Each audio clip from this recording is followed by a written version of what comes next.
Soichiro Honda lahir pada 17 November 1906 di Hamamatsu, Shizuoka, Jepang. Ia anak dari pasangan Gie Honda dan Mika Honda. Ia memiliki saudara yang bernama Benjiro Honda dan memiliki istri yang bernama Sachi Honda dan memiliki anak yang bernama Hirotoshi Honda.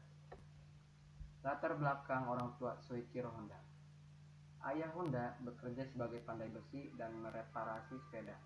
Honda menghabiskan banyak waktunya untuk membantu ayahnya di bengkel. Honda selalu tertarik akan mesin dan sering melakukan percobaan teknologi. Masa kecil dan pendidikan. Sejak kecil, Honda mempunyai ketertarikan tentang mesin, terutama mesin mobil. Beliau dapat dikatakan cukup cerdas. Akan tetapi, Honda sering malas jika ke sekolah.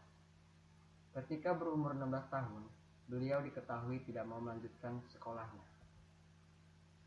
Keputusan ayah Honda dan awal perjalanan karir. Akhirnya, ayahnya Soichiro Honda yang bernama Gie Honda yang mengerti betul mengenai ambisi anaknya.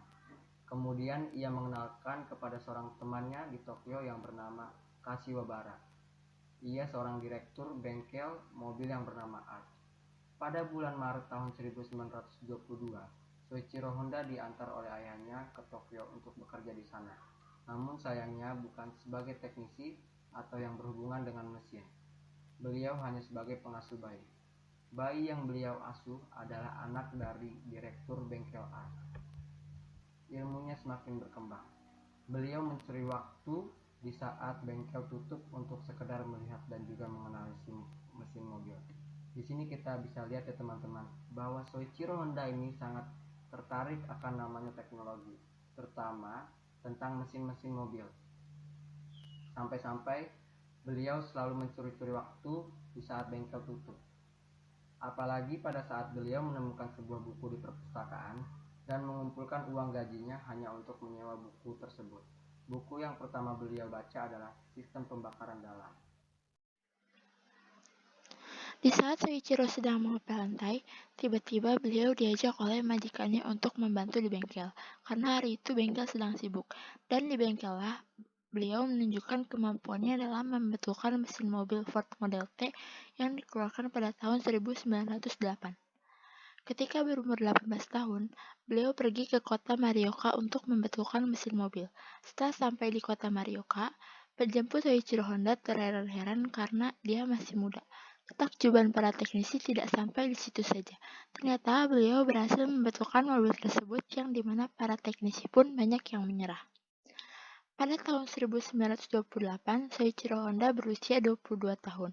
Dan di usia itu, Soichiro Honda sudah menjadi kepala bengkel Art dan dipercaya untuk membuka cabang di kota Hamamatsu. Pada awalnya, bengkel tersebut hanya memiliki satu orang karyawan. Namun setelah 3 tahun berdiri, bengkel tersebut sudah memiliki sekitar 50 orang karyawan. Sebagai kepala bengkel, Soichiro Honda terkenal dengan sifatnya yang galak dan keras. Dari seluruh karyawannya, terdapat 2 golongan. Golongan yang pertama adalah yang bertahan, dan yang kedua yang melarikan diri. Karya pertama Soichiro Honda. Soichiro Honda membuat velg mobil yang terbuat dari besi. Di masa itu, velg mobil terbuat dari kayu, sehingga apabila digunakan dalam jangka waktu yang lama, poros velg tersebut akan longgar. Pada tahun 1933, ternyata Soichiro telah mulai membuat mobil balap dengan tangannya sendiri, yang beliau namakan Curtiss. Nama Curtiss diambil dari nama mesin yang beliau gunakan, mesin pesawat jenis Curtiss A1. Di tahun yang sama, Soichiro menikah dengan Sachi, seorang wanita berpendidikan. Kehadiran Sachi yang berpendidikan bagi Soichiro yang tidak menjalani pendidikan formal menjadi sangat besar artinya. Sachi tidak hanya berperan sebagai istri, tapi juga guru yang mengajarkan tata krama dan ilmu-ilmu dasar. Tapi yang besar artinya adalah bagaimana Sachi mengerti tentang minat Soichiro pada bidang teknik. Kabar baik, di masa setelah perang, Soichiro Honda membuat pabrik tekstil, di mana benda-benda masih sangat langka. Justru industri tekstil berkembang sangat besar ketika itu. Kabarnya, orang-orang yang memiliki mesin tenun, sekali menggerakkan mesinnya, beliau dapat memperoleh 10.000 yen. Untuk masa itu setara dengan Rp1.300.000. Kemudian Soichiro Honda mengalami kegagalan, dan ketika itu Soichiro berpikir bagaimana membuat mesin tenun yang lebih canggih dari yang ada ketika itu. Beliau pun mendirikan pabrik pembuatan mesin tenun yang akhirnya terhenti karena kurang modal dan produksi yang dihasilkannya selalu robek. Saat pabrik yang ia buat terhenti, ada seorang teman yang menawarkan mesin pemancar radio bekas kegiatan perang yang ternyata berjumlah 500 buah dan diminta untuk memanfaatkannya. Nah, dari situ terpintas ide dari Soichiro Honda untuk membuat sepeda motor dengan menggunakan pemancar radio bekas. Pada saat itu, cara mengendarai sepeda motor sangat beda dengan zaman sekarang. Kalau sekarang, cukup putarkan kunci kontak pada posisi on, lalu tekan tombol starter, dan motor sudah bisa dijalankan. Nah, kalau pada saat itu, pertama-tama mesin harus dipanaskan dengan api dan digenjot minimal 30 menit, baru mesin dapat digunakan. Namun, tetap saja laku keras dan kapasitas produksi ketika itu 1 unit lebih dalam 1 hari. Dalam setahun saja 500 buah pemancar radio habis. Dengan prestasinya tersebut, pabrik Honda dan Rinde terus berkembang dan berinovasi. Soichiro terus mengembangkan mesin sepeda motor dan berhasil menciptakan sebuah sepeda motor yang dinamakan dengan Rinde. Setelah membuat mesin A, B, dan C, motor buatan Soichiro ini merupakan mesin 2 tak dengan 98 cc dan kecepatan maksimum hanya 50 km per jam. Bersamaan dengan dipasarkannya Rinde, seorang marketer hebat bernama Fujisawa ikut menggabungkan diri dengan Soichiro dan membangun sebuah pabrik pembuatan sepeda motor. Kemudian, kehadiran Fujisawa membawa perubahan besar terhadap perusahaan bernama Honda.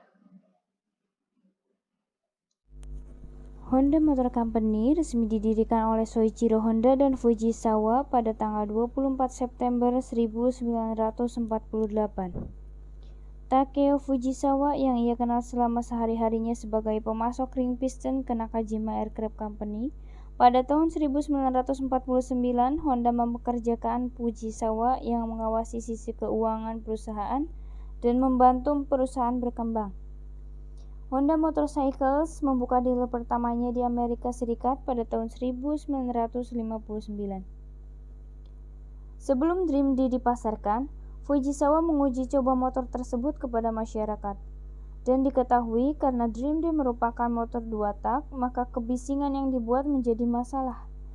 Dan dengan demikian, Fujisawa meminta agar Soichiro untuk membuat mesin 4 tak yang miskin suara kebisingannya. Akhirnya mesin 4 tak dibuat dan berhasil menjadi nomor 1 di Jepang. Dengan mesin 4 tak ini, kecepatan maksimum adalah 75 km per jam. Mungkin saat ini untuk mesin 4 tak bisa mencapai kecepatan maksimum yaitu 119 km per jam. Sekarang perusahaan Honda telah menjadi salah satu perusahaan otomotif terbesar di dunia yang bersaing dengan Yamaha, Toyota, dan juga perusahaan otomotif lainnya. Honda juga memiliki 3 kelompok perusahaan yaitu Keihin, Showa Corporation, dan juga Nippon Seiki. Yang ketiganya ini merupakan industri otomotif juga. Produknya juga bukan hanya motor saja, melainkan mobil serta alat-alat teknologi lainnya seperti robot, pemotong rumput, pesawat jet, dan lain-lain. Untuk robot ini, Honda sendiri mempunyai 3 tipe robot, yaitu Honda Seri I, Honda Seri P, dan juga Asimo. Untuk pesawat Honda memiliki 2 tipe pesawat, yaitu untuk jet bisnis dan juga jet umum. Kesuksesan perusahaan tersebut dimulai dari mimpi pendirinya yaitu Soichiro Honda. Sayangnya Soichiro Honda dikabarkan meninggal pada tanggal 5 Agustus 1991 beberapa hari sebelum Grand Prix Hungaria karena dikabarkan gagal hati. Sebelum meninggal dunia, Soichiro Honda mewarisi filosofi hidupnya dengan slogan khas pabrik Honda sampai saat ini yaitu The Power of Dreams. Jadi apa saja pelajaran yang kita dapat dari Soichiro Honda ini?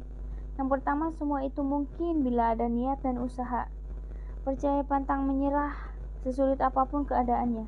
Selalu percaya ada jalan, peluang, dan kesempatan dalam kondisi sesulit apapun.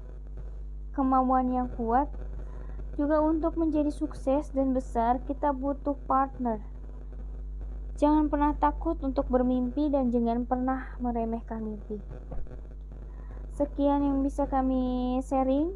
Semoga dengan biografi Honda ini dapat menginspirasi teman-teman semua. Atas perhatiannya saya ucapkan terima kasih. Wassalamualaikum warahmatullahi wabarakatuh.